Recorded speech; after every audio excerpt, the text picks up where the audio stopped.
This is a custom rod rack for a float tube that I'm just finishing off for a customer, so I thought it'd be a good way to demonstrate what I'm doing. This particular configuration that he wanted is 2 rod holders, a Lowrance Reveal Hook 5 fish finder and transducer mount, and 2 camera holders and the coffee cup holder. This is the Lowrance finder mount. This is the factory base, and what I did is I designed and 3D printed a mount that goes on a pipe. These are glued together with an adhesive and goes into a socket held on the horizontal pipe on the tube. You can rotate this way by keeping this just sort of snug, and then with the Lowrance in the back you can rotate it up and down to get it where you want it. All the components on this can be repositioned, so you can move this front or back depending on space that you have. And you can make the main tube longer if you want to get more room on it. I think a maxed out configuration would be this one plus maybe one more rod holder for 3 rods. I also wanted a coffee mug holder, and so we've got one very handy. By the way, this particular guy is left-handed, so this was set up to go on the right side. The components that allow this thing to be configured on either the left side or the right side of your float tube. The rod holders pretty much all work the same way. There's different options on the rod holders, but they're set up the same way. There's one clamp that goes on the main horizontal pipe, and it's always vertical, and it's kind of locked in place, and it doesn't have a swivel mount. You just tighten it down, and it goes vertical. It holds a short vertical pipe, and what goes on there is a rod holder. And the rod holder has a detent pivot joint, so that when you clamp it down, it's really solid. It's not going anywhere. I run this tightened so it's snug, but not clamped down all the way, so that I can swing the rod around. So if I want to put it out sideways for trolling, or maybe bring it back up here and out of the way back here to stow it, it's all real easy to do. I also leave there are 2 different rod holder styles and options within that. There's one that's on a 1 1/4 inch PVC pipe. That inside diameter is about 1.3 inches. It'll take most any light, medium tackle rod. If it has a butt cap, you have to watch out that the butt cap goes in that diameter. A lot of butt caps are bigger than that.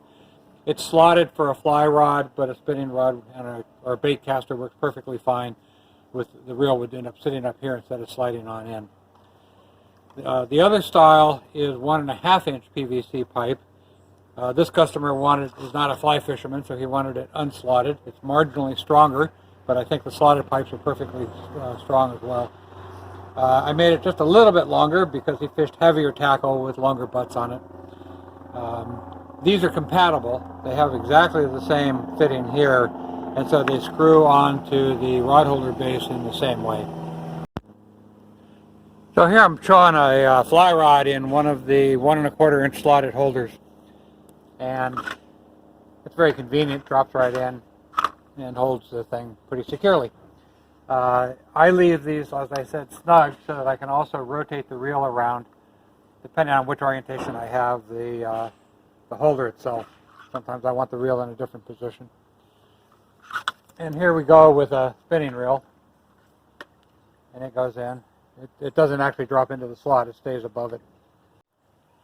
The front rod position is usually where more stuff gets loaded on. In this case, we have this is a camera holder, and then there's a rod holder, and this one has the 1.5 inch tube in it. I should mention the 1.5 inch tube can also be slotted for a fly rod, and that would make it a truly universal holder that could hold anything you threw at it. This is the transducer holder. It sits at the very nose, and it's pivoted.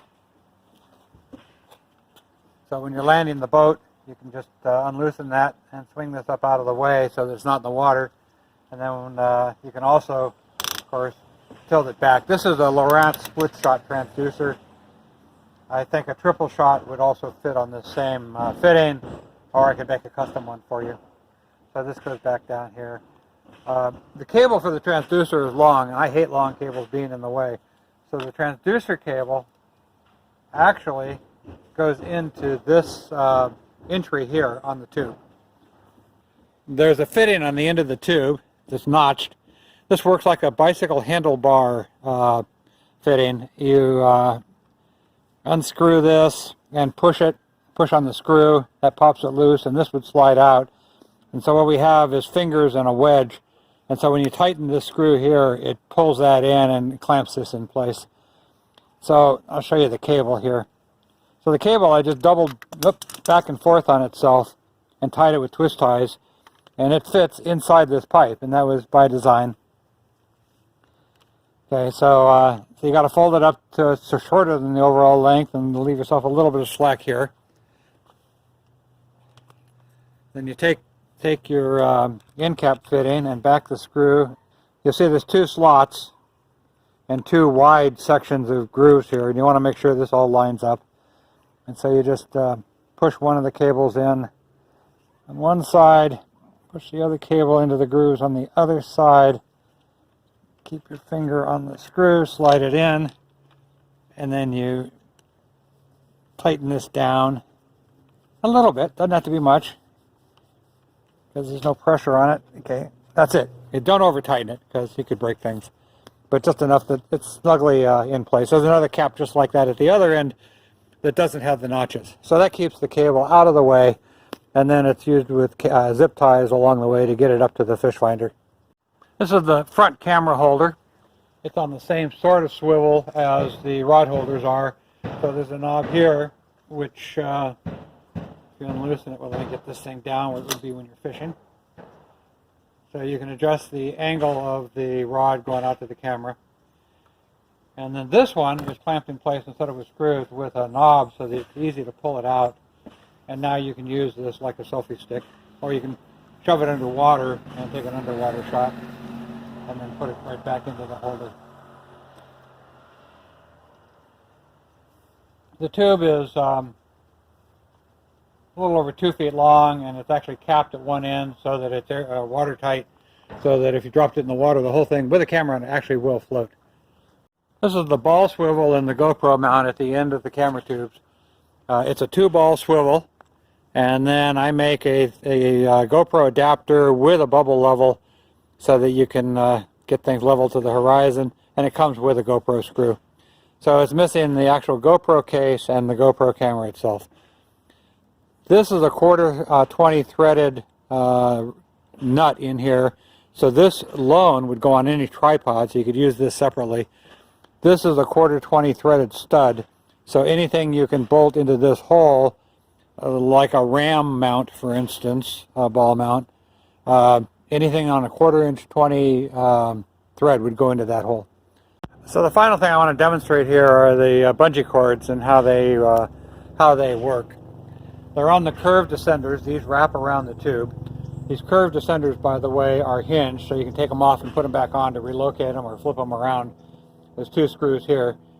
These can be tightened quite tight, and they need to be, because that keeps the whole rig from rotating on you. And with rods and so forth, there can be a lot of force on this thing trying to rotate it. So then these curve around the tube. At the bottom, there are 2 bungee cords that clip onto D-rings at the bottom of your float tube. They're finger tight. You unloosen it, and what you get is a bungee cord with a clip on one end that go onto a D-ring underneath, and then another one of these same clips, but I cut the hook off, and this forms a stop on the inside. So this gets pulled up against that, and that sets the length for tension. So you would twist this open, separate it, and then adjust this bungee cord inside of this holder, push the collar back on, and then this is a little longer than it needs to be. I left surplus just in case. And so that just goes back up in here. Once you've got the tension changed, and you get the thread started and screw it back together. This is standard 1/4 inch bungee cord. This or 6mm bungee cord will work fine. If you ever need to replace it, you can buy it at Home Depot or off of eBay or wherever. But 6mm or 1/4 inch bungee cord. So that's the entire system. As I said, this one is set up for 2 rods. Actually, that back rod in this video, I'm showing it as the 1 1/4 inch tube. The customer ordered a 1 1/2 inch tube, so as soon as I'm done here, I'll put that on, and then he'll be picking this up hopefully within a couple of days. He wanted the Lowrance fish finder, and the split shot transducer. So he actually, because I hadn't done that before, he ordered those and had them drop shipped straight to me and set it to him so that I could use it to get dimensions to make custom parts for him. So if you want a custom fish finder setup that I don't make, the charge for all the design time is only $15 extra added on. On my own tube, I run a Garmin Striker 4, and I have the mount for it and its transducer and all variations of it, of the Striker 4. So that's the 4CV, the Plus 4CV, the straight Striker 4, and so forth. So I have two fish finders available in the inventory right now, and if you have a custom one, as I say, or a different one, I'd be happy to design one for you. And thanks for watching the video.